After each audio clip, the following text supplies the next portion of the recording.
மட்டும் நேற்று நாம் தியானித்த வண்ணமாக இனி அவன் வெட்கப்பட்டு போவதில்லை, அவனுடைய முகம் செத்து போவதில்லை என்று சொல்லி நாம் தியானித்தோம். இந்த வேளையிலும் கூட சங்கீத புத்தகம் 34 சங்கீதம் 5 வசனம், அவர்கள் அவரை நோக்கி பார்த்து பிரகாசம் அடைந்தார்கள், அவர்கள் முகங்கள் வெட்கப்படவில்லை. எவர்கள் முகங்கள்?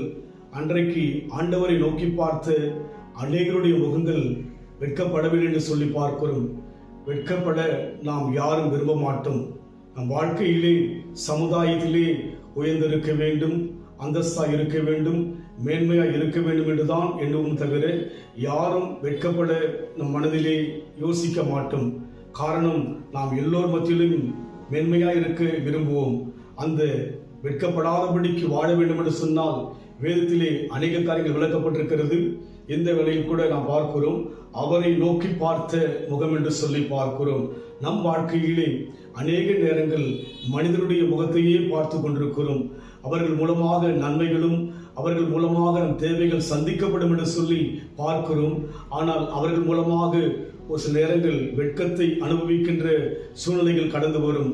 ஆனால் நம் வாழ்க்கையிலே அவரை நோக்கி பார்ப்போம் என்று சொன்னால் அவர் யாவரையும் தேவன் காண்கிறவராய் இருக்கிறபடியினாலே நாம் வெட்கப்பட்டு போவது கிடையாது. நிச்சயமாய் இனி ஒரு நாட்களிலே இந்த 7வது மாதம் மாத்திரமல்ல, இந்த ஆண்டு முழுமையாக நாம் ஆண்டவரை பார்க்க நம் வாழ்க்கையை ஒப்புக் கொடுப்போம். அவரை பார்த்து பார்த்து பிரகாசம் அடைந்து எந்த விதத்திலும் வெட்கப்படாதபடிக்கு நம் வாழ்விலே ஜெயத்தை பெற அந்த ஜனங்கள் அவரை பார்த்தது போல இன்றைக்கு வாழ்கிற நாம் தேவனை பார்க்க அவருடைய சமூகத்தை நோக்கி ஸ்தோத்திரிக்கின்ற அந்த பாதையில் செல்லும் போது நாம் வெட்கப்பட்டு போவது இல்லை என்று சொல்லி பார்க்கிறோம். அதனால் நம் வாழ்க்கையிலே அந்த பாதையில் செல்ல ஒப்புக் கொடுப்போம்.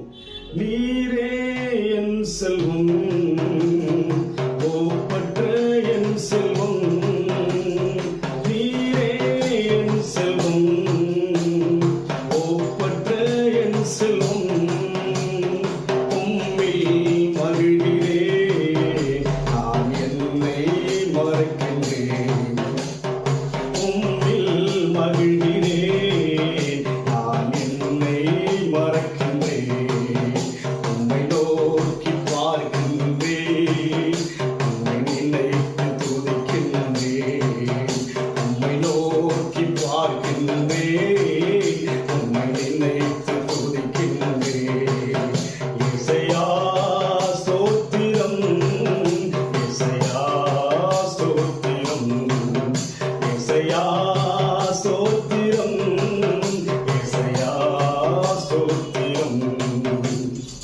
அவர்கள் அன்றைக்கு பார்த்தார்கள். இன்றைக்கு வாழ்கிற நாம் யாரை பார்க்கிறோம் என்று சொல்லி நம்மை நாம் ஆராய்ந்து பார்ப்போம்.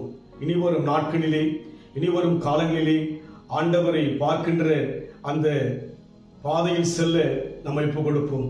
அன்பின் ஆண்டவரே, உம்மை பார்த்து அவர்கள் பிரகாசம் அடைந்தார்கள், அவர்கள் முகங்கள் வெட்கப்பட்டு போகாதபடிக்கு நீர் அவளை ஆண்டவரே ஆசீர்வதித்தீர்.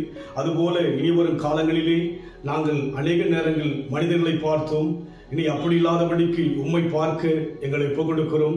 நீர் எங்களை பிரகாசிக்க பண்ணி வெட்கப்படுத்தாதபடி உயர்த்துவதற்காக நன்றி செலுத்துகிறோம். ஆசீர்வதிப்பீராக இயேசுவின் நாமத்தில் பிதாவே, ஆமென். கர்த்தர் ஆசீர்வதிப்பாராக. God bless you.